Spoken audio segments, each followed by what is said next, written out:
que el otro día fui a hacer una asesoría a una familia que está desesperada porque su hijo no les hace caso. Les está retando, les está pegando, no quiere comer, no quiere bañarse y ya no saben qué más hacer porque lo están haciendo a la fuerza y están viendo que no hay resultados. Inclusive lo han castigado, le quitaron sus juguetes y ven que no sirve. Entonces, lo primero que yo les sugerí es que es muy importante entender cómo opera el cerebro de un niño.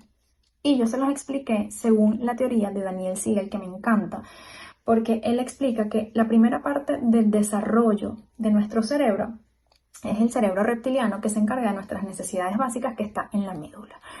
Tener hambre, tener sueño, sed, la reproducción humana. Luego viene la parte del cerebro emocional o el sistema o el cerebro límbico, que es con la parte de la amígdala, que es basado en las emociones. ¿Okay? Y luego, pues obviamente, viene la parte del desarrollo de la corteza cerebral, que ya es algo que se desarrolla ya maduro hasta los 25 a los 30 años de edad. Entonces, este cerebro, que ya es como el último piso de una casa, es la toma de decisiones, donde están todas nuestras funciones ejecutivas: planificar, el control de impulsos, la organización, desarrollar estas habilidades de problemas de, ok, si me pasa esto, ¿qué puedo hacer? Entonces imagínense, ¿no? Y si estamos hablando de un niño de 3 años, pues muchos de ellos están en este sistema límbico. Entonces Daniel Siegel habla como si este es el cerebro, ¿ok? La tapa del cerebro y la parte de las emociones, ¿ok?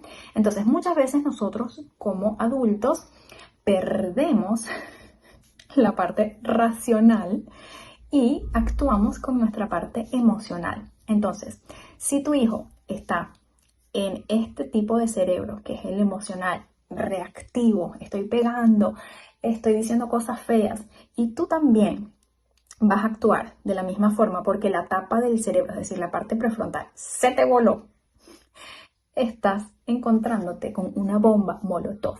Mi sugerencia para esta familia era: primero tienes que tú tratar de regularte, es decir, de cerrar esta tapa, para buscar corregular las emociones de este niño que solamente está operando en este cerebro. Este niño todavía no tiene la tapa de ese cerebro desarrollada. Entonces, primero tú tienes que tratar de encontrar calma contigo, que es lo más complejo, para después abordar a este niño y esperar que se le pase ese berrinche, todo esto. Luego, que le sugerí, es sumamente importante filmarse y darse cuenta cómo nosotros estamos tratando al pequeño. Le damos muchas veces muchos comandos verbales: no te sientes ahí, baja los pies de la mesa, anda a sentarte, vamos a bañarnos. Y se nos olvida que también son seres humanos como nosotros y tenemos que impartir ese cariño. ¿Cuántas veces los padres se sientan a jugar con el pequeño? Cuando estoy hablando de jugar son 5 o 10 minutos, no tiene que ser todo el día, pero soltando agendas, es decir, que no tengas más nada, ni el celular, ni tu guía como juego, sino que dejes al niño. Entonces eso también fue una de mis recomendaciones. Abrázalo mucho, dile cuántas veces lo amas, no tengas esa guía de haz esto, pon el carrito aquí, juega, mucho juego. Entonces, número 1, la parte emocional, ¿no? O sea, no te confrontes con ese niño. Número 2, empieza con muestras de cariño y trata de limitar un poco esas órdenes, y vamos a hacerlo de forma positiva, porque la neurolingüística tiene un impacto en la conducta de nuestros hijos. Entonces, otra de las recomendaciones: uno siempre tiende a hablar en negativo, es decir, señala las cosas que tú quieres ver del niño en vez de las que no está haciendo. Me encanta cómo te sentaste en la silla versus no te estás sentando en la silla.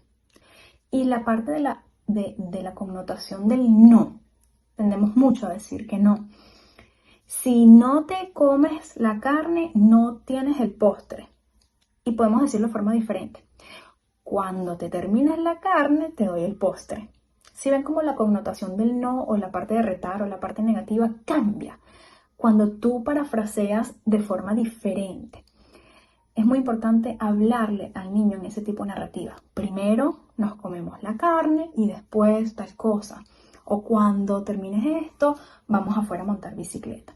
Entonces, básicamente, para que un niño te pueda hacer caso, tienes que modelar mucho, no ser tú también el explosivo, esas muestras de cariño, tener tiempo, tomar tiempo de poder jugar, de poder sentarte con el niño y no ser siempre como el maestro y el profesor que siempre le está diciendo qué hacer, usar un lenguaje de forma positivo.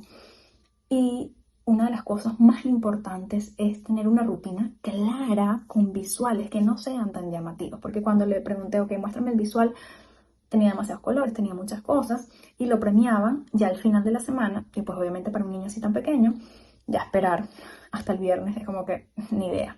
Pasar muchos días, mucho tiempo, no quiero seguir esto. Entonces, tengan mucho cuidado cómo nosotros estamos proyectándonos hacia nuestros hijos, cómo estamos dando las órdenes, porque todo eso va a influenciar en su conducta.